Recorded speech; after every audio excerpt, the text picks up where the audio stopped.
Hey Knife Addicts, this is Shane. I'm going to do a little collection video today. This video is as much for me as it is for people on YouTube to watch. I want to use this kind of historical record of where I was at in this July of 2022 because I have progressed so far from where I started. If you want to know where I started where a lot of us did that didn't know any better. I started out with cheap junk Chinese knives, these Ganzos.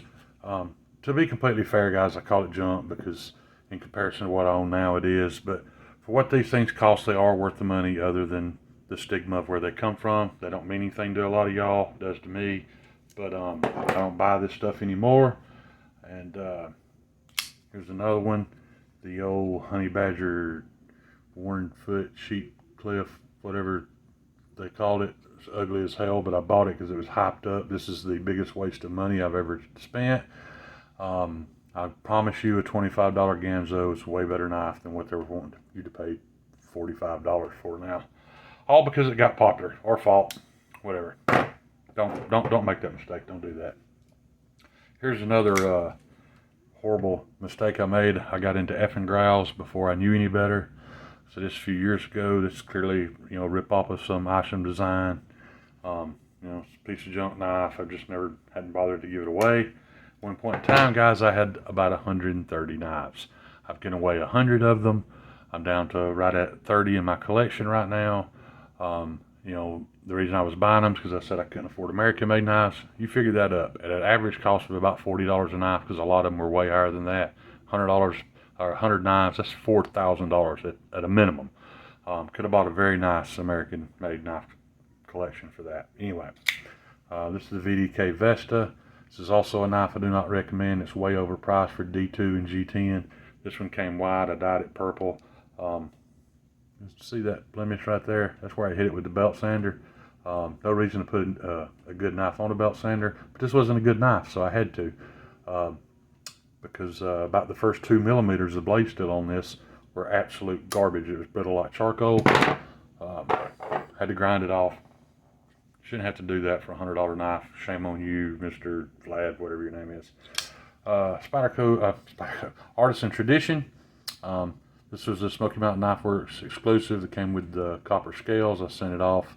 Had it force patinaed for that shipwreck look, and the blade black washed. And a buddy of mine did this, so it kind of means a lot to me. So I've held on to it because I don't carry it. It's just too damn heavy, and I've got a lot better knives than that now. One of the first really big knives I bought was the Harns Warrior.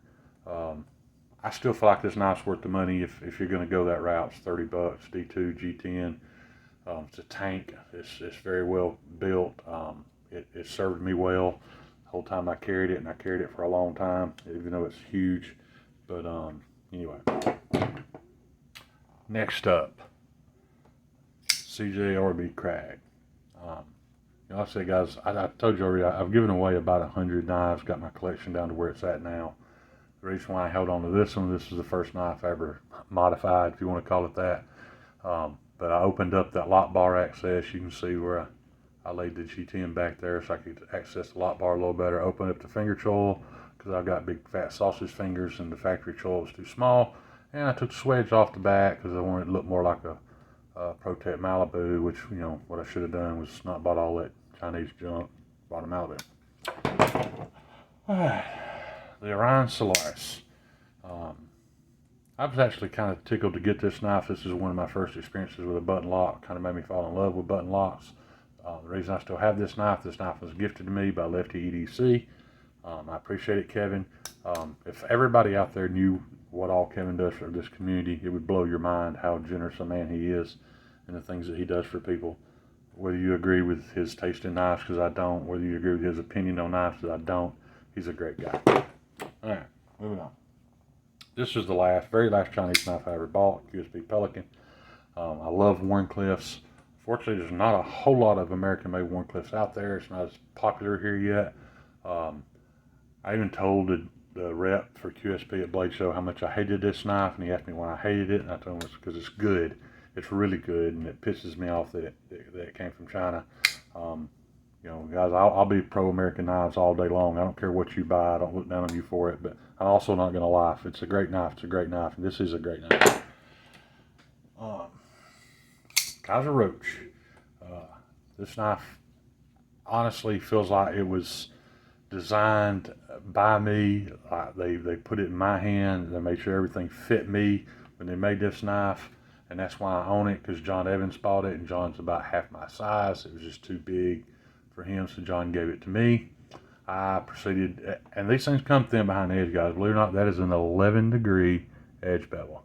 You see, it's not that wide. That's how thin behind the edge this thing is, and it has cut me 4 times. That all happened within the first 2 weeks, putting that 11-degree edge on it and fidgeting with it, because even with my busted up hands, that QSP and this Kaiser, unfortunately, I can actually fidget with those. My last Chinese knife, Cjrb Riffle. I got this knife in a trade, and once again, I have to admit, this is a great knife. In my opinion, it's probably the best knife Cjrb's ever made. It's just super thin behind the edge and super slicey. It's 14C28N, which holds a good edge, but I wanted it because I was very interested in owning some micarta. I got it, was super disappointed that micarta that came on this, I would have sworn was just cheap plastic with a pattern stamped into it. It was garbage. Sent this knife to Andrew at Hawaii Knife and Gear, and he custom handmade these koa scales. I've said this every time I've shown this knife, that the camera does not do it justice. All those little lines you see going this way and the ones you can't see going this way, those things reflect light in different directions. It's just amazing. I'll never get rid of this knife because it means a lot to me that Andrew did that for me. And Hawaii Knife and Gear, if you want something done in koa, look him up. He's not super fast because he's super OCD. He's a perfectionist. You're going to have to wait on it, but when you get it, it's going to be perfect. All right. My middle of the road knife. This knife is not made in the United States. It's a U.S. company. It's code still code 4. They have this knife produced in Taiwan. Not going to go into a big deep spill about that. Taiwan is our global friend, a global partner. We're doing all we can do to keep the people of Taiwan free and democratic from the country that this knife comes from. China wants to take over Taiwan so bad they can't stand it. The only thing stopping them is us, and that's not much of a threat now that that guy's in office.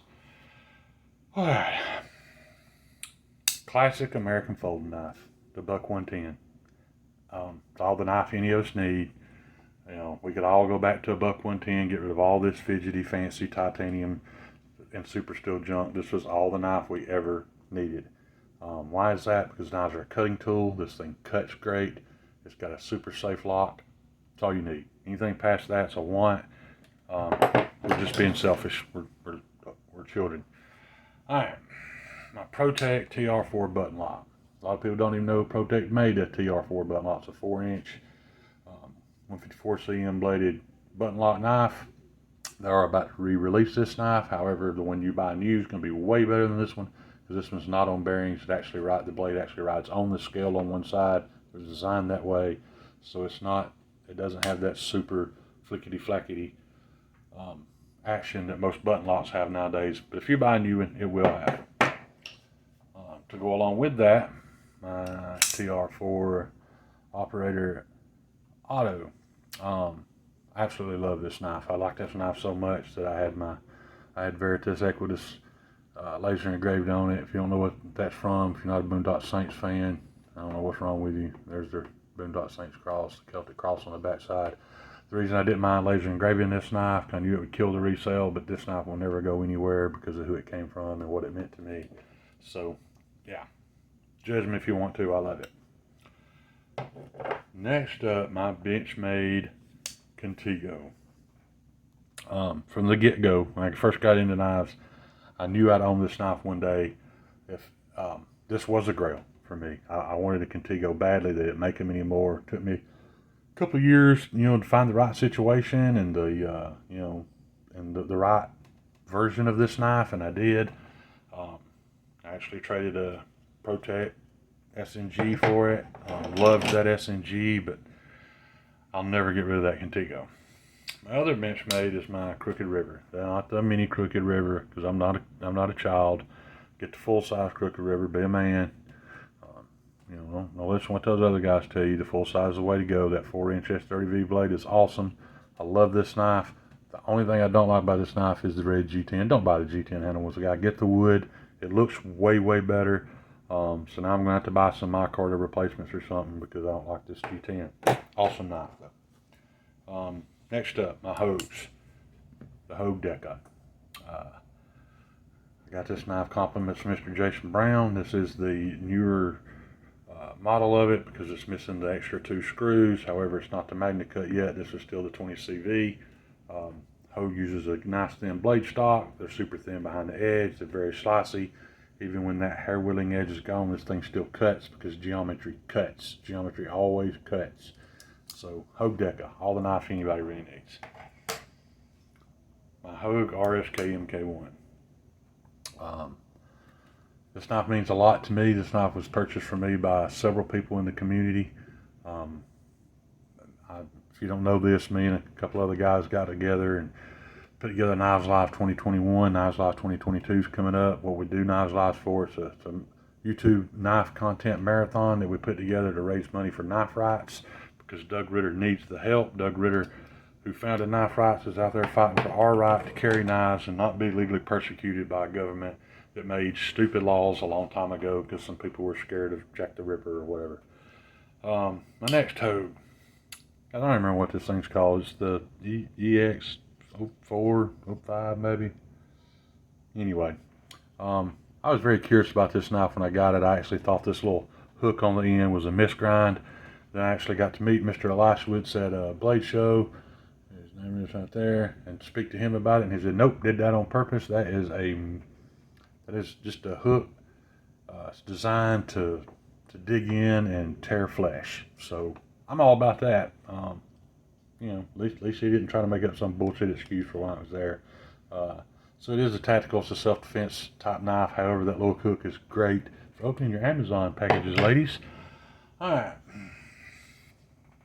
On to one of my favorite companies in the world, Spyderco. Why do I like Spyderco? Why do I like this knife even though it's tiny? With Spyderco, the way it looks, the action, none of that matters to me. It's not why I buy them. I buy them because of their superior heat treats. Other than, say, Brian at Transparent Knives or a couple other folks out there I'm sure are doing great heat treats. As a production company, nobody beats Spyderco. You look up 20 CV on the test charts, and 20 CV on average performs no better than 154 CM or 14C 28N. Because people don't know how to heat treat it. Spyderco usually comes out about double that, if not more. Now, my Spyderco Native Salt LC200N. Love this knife. This is I got this knife from Mr. Grumpy Grunt. He dyed these scales this way. It originally came yellow.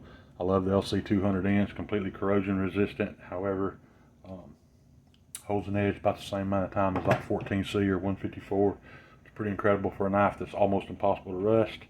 Speaking of rusting, this one's not yet, but it's gonna. This is my Spyderco Delica Warncliffe. Got this knife by way of Miss Erica at Not Your Average GDC. I'm sure you guys all saw her testing and reviews on it. Mine will be coming up. It's in K390. It's not corrosion resistant. However, it takes a super aggressive edge and holds it for an indefinite time. Man, this thing, K390 is an awesome steel for edge retention.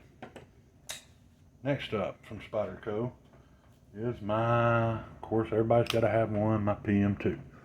This is my second PM2. I had one, the Blurple and S110V, and it came up missing inside my home. It's been missing for over a year. I still can't find it. If you guys see it, tell it to come home. Tell it I miss it. So I got a new one. Almost the exact opposite though. I went from, super corrosion resistant to not corrosion resistant at all with the Maximat. The only thing that's been done to this knife, it's not factory. As you can see, my brother John Evans hooked me up with that beautiful blue hardware kit right there. Gives the knife a little bit of pop. What is otherwise just a great work knife. Next up from Spyderco is the Mannix. The Mannix 2 in 20 CV. Once again, incredible 20 CV. Very well heat treated. This thing holds an edge. A stupid amount of time, guys. You can go to the test result charts. I've posted on my Instagram several times. Leave a comment down here if you don't know what I'm talking about. I can point you to that where 3 different people have tested multiple knives and multiple steels, and they give you their test results. It's not that bullshit that's on Blade HQ or Knife Center. Alright, Spyderco Shaman and M4, another tool steel knife. I love these tool steels, guys. I love the way they take an edge. I love the way they cut. I love how long they stay sharp. However, in Alabama, you're going to deal with a little bit of that. You see that speck on the edge, and you can also see the shine on this thing, see how oily it was. Still got a rust spot. So if that bothers you, yeah, what can I say? Don't buy one. Next up, Medford Smooth Criminal. Guys, I've handled and borrowed and checked out several Medfords. I love them. I even love the big pocket bricks. However, the reason I went with the Smooth Criminal is because it's a button lock, and my jacked up hands, I just can't use a titanium frame lock a whole lot, so I chose the Smooth Criminal. Love this little knife. It's you know, it does have great action, whether you are into that or not. It just absolutely falls shut. This one's beautiful. It's in there green with the coated blade, bronze hardware. Love this knife. I love just about everything he makes, except for that no straw tooth thing. I'm sure it's cool to some people, but I don't like it. Next up, my holy grail, my Cjrb Crag. This knife was on my list of knives to get. I thought it would be at least another year before I acquired it. However, with the help of Mr. Super Steel Steve, I now own it. Emotionally, this knife means the world to me. It's an awesome knife from an awesome designer. There's nothing I don't like about it other than it's the titanium frame lock. If this thing had a different lock mechanism, that's all I'd carry. I can just get rid of all this other stuff. No, it's not drop shut. I know some of you guys' are. Mine's not, and I don't care. Super smooth, super glassy on the shut. But yeah, I just want to go over something right quick, guys. If you made it this far in the video, you know I love to promote American-made knives. I just want to be very clear about something, though. That does not mean I look down on you, or I dislike you, or think badly of you because you buy Chinese knives. I did it too. You know, I hope someday, you know, your conscience leads you more towards buying American knives, or at least buying your share of them, whatever. It's just a choice that I made, and that's it. And anyway, guys, I just want to make this video to make a record of where I was at here in July of 2022. That's all I got for you guys today. Peace. Love y'all.